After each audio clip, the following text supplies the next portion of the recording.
ਬਿਸਮਿਲ੍ਲਾਹਿਰਰਹਿਮਾनिर्रहीम अस्सलाम वालेकुम मेरे तमाम ਦੋਸਤਾਂ ਭਾਈਆਂ ਨੂੰ ਉਸਮਾਨੀ ਜ਼ਰੀ ਫਾਰਮ ਦੇ ਖੁਸ਼ ਆਮਦੀਦ। ਤੁਸੀਂ ਦੇਖ ਰਹੇ ਨੇ ਉਸਮਾਨੀਆ ਚੈਨਲ। ਅੱਜ ਅਸੀਂ ਗੱਲ ਕਰਾਂਗੇ ਪਿਆਜ਼ ਔਰ ਲਸਣ ਦੇ ਹਵਾਲੇ ਨਾਲ। ਜਿਹੜਾ ਪਿਆਜ਼ ਔਰ ਲਸਣ ਦੇ ਵਕਤ ਤੋਂ ਪਹਿਲੇ ਫੁੱਲ ਜੇ ਨਿਕਲ ਆਉਂਦਾ ਉਹਨੂੰ ਗੰਡੇਲ ਕਹਿੰਦੇ ਆ। ਇਹ ਗੰਡੇਲ ਨਿਕਲਦਾ ਕਿਉਂ ਆ, ਇਹਦੀ ਨੁਕਸਾਨ ਕੀ ਆ ਤੇ ਇਹਦੇ ਨਿਕਲਣ ਦੀ ਵਜ੍ਹਾ ਕੀ ਹੈ ਜੀ। ਜਿਹੜਾ ਪੈਦਾਵਾਰੀ ਸਲਾਹੀਅਤ ਤੇ ਬੜਾ ਮੰਫੀ ਅਸਰ ਪੈਂਦਾ ਹੈ। ਪਹਿਲੀ ਗੱਲ ਅਸੀਂ ਨੁਕਸਾਨ ਦੀ ਕਰਾਂਗੇ ਜੀ। ਇਹਦੇ ਨੁਕਸਾਨ ਕੀ ਆ। ਪਹਿਲਾ ਨੁਕਸਾਨ ਤਾਂ ਇਹਦਾ ਇਹ ਹੈ ਜੀ, ਜਿਹੜਾ ਬਲਦ ਸਾਇਜ਼ ਹੁੰਦਾ ਨਾ ਇਹ ਬੜਾ ਛੋਟਾ ਬਣਦਾ ਜੀ।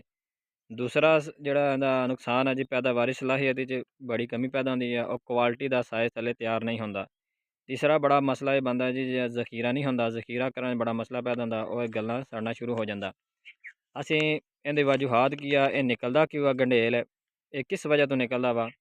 ਸਭ ਤੋਂ ਬੜਾ ਮਸਲਾ ਜੀ ਮੌਸਮ ਦਾ ਹੁੰਦਾ, ਜਿਹੜਾ ਮੌਸਮ ਚੇਂਜ ਹੁੰਦਾ ਰਹਿੰਦਾ, ਇਸ ਤੋਂ ਵਜ੍ਹਾ 'ਤੇ ਗੰਡੇਲ ਨਿਕਲ ਆਉਂਦਾ ਵਾ।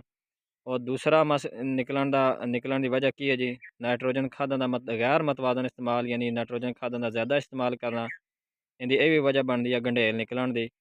तीसरा जोड़ा जी वक्त जोड़ा पहले काश्त कर दें, गलत वक्त का काश्त किया प्याज का भी गंडेल निकल आंदा। और इनकी एक वजह होर बनती है जी पानी की किल्लत।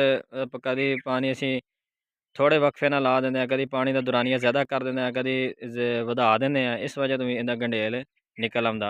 ਇਹਦੇ ਤੇ ਬਚਣ ਵਾਸਤੇ ਕੀ ਸਾਨੂੰ ਕਰਨਾ ਚਾਹੀਦਾ, ਇਹਦੇ ਬਚਣ ਵਾਸਤੇ ਇਹਨੂੰ ਜਿੰਨੂੰ ਗੰਡੇਲ ਨਿਕਲਣਾ ਸ਼ੁਰੂ ਹੋ ਜਾਵੇ, ਫੁੱਲ ਨਿਕਲਣੇ ਸ਼ੁਰੂ ਹੋ ਜਾਵਣ, ਉਹ ਤੋਂ ਕੱਟ ਦਿੱਤਾ ਜਾਵੇ ਤਾਂ ਕਿ ਪਿਆਜ਼ ਦਾ ਸਾਈਜ਼ ਸਹੀ ਤਰੀਕੇ ਨਾਲ ਬਣਨਾ ਸ਼ੁਰੂ ਹੋ ਜਾਵੇ।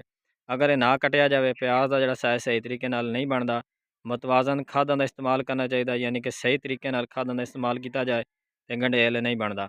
ਔਰ ਦੂਸਰੀ ਗੱਲ ਅਸੀਂ ਹੋਰ ਕਰਾਂਗੇ ਜੀ, ਅਗਰ ਜੇ ਜ਼ਿਆਦਾ ਤਾਦਾਦ ਨਾਲ ਨਿਕਲ ਆਵੇ, ਨਾ ਕੱਟਿਆ ਜਾਵੇ, ਇਹਦਾ ਬੀਂ ਵੀ ਤਿਆਰ ਕੀਤਾ ਜਾ ਸਕਦਾ ਵਾ, ਪਰ ਜਿਸ ਮਕਸਦ ਵਾਸਤੇ ਅਸੀਂ ਪਿਆਜ਼ ਕਾਸ਼ਤ ਕਰਦੇ ਹਾਂ ਉਹ ਅਸੀਂ ਪੈਦਾਵਾਰੀ ਸਲਾਹੀਅਤ ਨਹੀਂ ਲੈ ਸਕਦੇ। ਇਸ ਵਜ੍ਹਾ ਤੋਂ ਇਹਨੂੰ ਕੱਢ ਦਿੱਤਾ ਜਾਵੇ ਔਰ ਜਿਸ ਮਕਸਦ ਵਾਸਤੇ ਇਹਨੂੰ ਗੜਿਆ ਜਾਵੇ, ਪਿਆਜ਼ ਨੂੰ ਉਹ ਪੂਰੀ ਤਵੱਜੋ ਨਾਲ ਇਸਨੂੰ ਦਿੱਤੀ ਜਾਵੇ, ਉਹ ਪਿਆਜ਼ ਦੀ ਪੂਰੀ ਪੈਦਾਵਾਰ ਲਈ ਜਾ ਸਕਦੀ ਆ।